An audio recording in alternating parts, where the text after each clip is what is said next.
তাই বলছিলাম কি, সকাল থেকে ঘর মোছা, পুজোর জোগাড়, পুজো, রান্না, তারপরে শীতকালে ঘড়িটা এত স্পিড দৌড়ায় আমি বলতে পারবো না, মানে আমি তার সঙ্গে দৌড়াতে পারি না। উঠতে না উঠতেই এত জোর দৌড়ায়, মানে কিছু কাজ করতে না করতেই, রান্নাঘরে যেতে না যেতে 8টা, রান্নার একটা দুটো রান্না করতে পারবে না 9টা, কী যে দৌড়ায় আমি বলতে পারবো না বাবা। আর আমি বোধহয় একটু শীতকালে স্লো হয়ে যাই না, কি জানি, এত তাড়াতাড়ি উঠে এত কাজ করে ঘড়ি আমার সঙ্গে পাল্লা দিয়ে দৌড়াচ্ছে। তারপরে যেটা বলছিলাম যে এনএমের যে কাজের চাপ, মানে যে কোনো এনএমের বাড়িতে এবং বাইরে, আমি বলবো সবাইকে বি কোয়াইট, শান্ত থাকো, সব পরিস্থিতিতে শান্ত থাকো, নিজেকে শান্ত রাখো। আর কি কাজটা আসছে আগাম জানতে পারলে মাথা ঠান্ডা করে তার প্ল্যানিংটা করে নাও, এবং কিভাবে সেই কাজটা অতি সহজে উঠে আসবে তার একটু জল্পনা কল্পনা মাথার মধ্যে আঁকো, এবং কাজটাকে সিম্পলিফাই করো। সেটা ঘরের হতে পারে, সেটা বাইরের হতে পারে, সেটা অফিসের হতে পারে।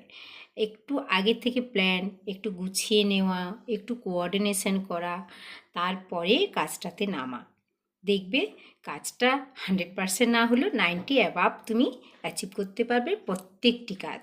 তবে আমি বলবো যে ওই যে প্রত্যেকটা জিনিসের ভালোবাসা যদি থাকে, যত্ন যদি থাকে, প্রত্যেকটা কাজ কিন্তু সাকসেসফুল হয়।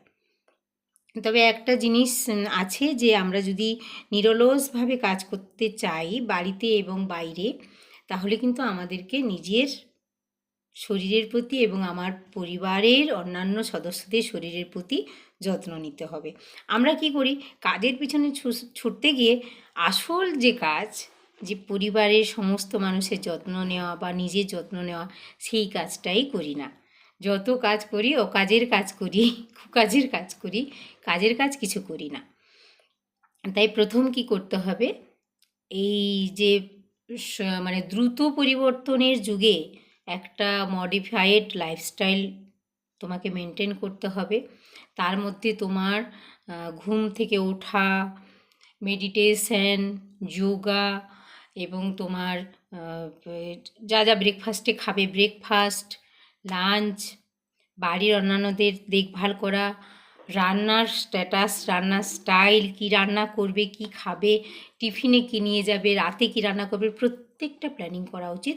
এবং সেই প্ল্যানিংয়ে যেন তোমার প্রপার ডায়েট সবাই পায়, এটা দেখতে হবে। আর প্রপার ডায়েট যখন তুমি পাবে, যে ডায়েট তোমার শরীরের পক্ষে উপযুক্ত হবে, তুমি নিরলস হবে।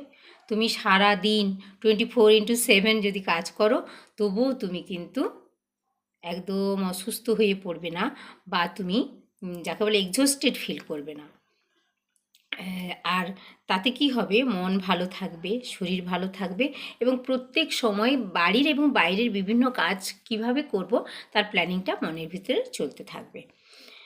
এটা আমি বলবো সবাইকে যে প্রপার ডায়েট নিন, নিজের একটা হেলদি লাইফস্টাইল এবং রুটিন লাইফস্টাইল মেনটেন করুন। হেলদি লাইফস্টাইল কাকে বলে আমরা সবাই জানি, কিন্তু সবাই এই ফলটা কেন পায় না। আমরা যে কোনো একটা অভ্যাস 7 দিন, 8 দিন, 10 দিন, জোর 15 দিন এরকম করলাম, কিন্তু সেটা মাসের পর মাস করলাম না। কোনো একটা জিনিস থেকে রিটার্ন বা বেনিফিট পেতে হলে আমাকে তার অনেক দিন ধরে ইনভেস্টমেন্ট করতে হবে। আমরা যদি ওই অভ্যাসগুলো দিনের পর দিন করে চলি, তাহলে কিন্তু আমরা রিটার্ন বা বেনিফিটটা পাবো, পেতে শুরু করব। এবার আপনারা বলবেন যে যে মানুষ কি অসুস্থ হবে না? নিশ্চয়ই হবে, হবে না কেন? কিন্তু আমরা যদি একটা রুটিন লাইফ ফলো করি, তাতে আমাদের কাজ কর্ম সব কিছু ভালোভাবে হবে, শরীরও ভালো থাকবে, এবং জীবনে যে যে স্ট্রেস আর টেনশন, এটা খতম। এটা একেবারে একেবারে এই কথাটা মিলিয়ে নেওয়া উচিত। আর একটা কথা, মানে কি হলো, সবাইকেই মনে রাখতে হবে, নিজেদেরকে প্লাস নিজেদের ছেলে মেয়েদেরকে, যে পৃথিবীতে এমন কোনো সমস্যা নেই যার সমাধান নেই।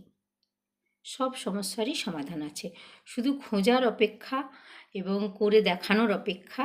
তাই যে কোনো পরিস্থিতিতে, যে কোনো বিষয়ে, কি বলে সেটাকে, প্রত্যুৎপন্ন মতিত্বার সঙ্গে কাজ করতে হবে।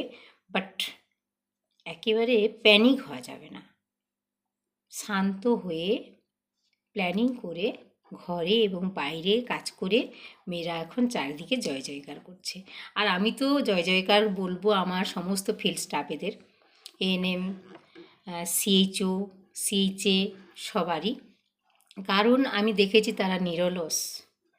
ওই একটা ক্যাটাগরি আমি দেখি যাদের উপরে সমস্ত কিছু কাজ চাপিয়ে দেওয়া সত্ত্বেও তারা কিন্তু একবারও কোশ্চেন করে না যে এটা কেন করব, এটা করতে পারবো না।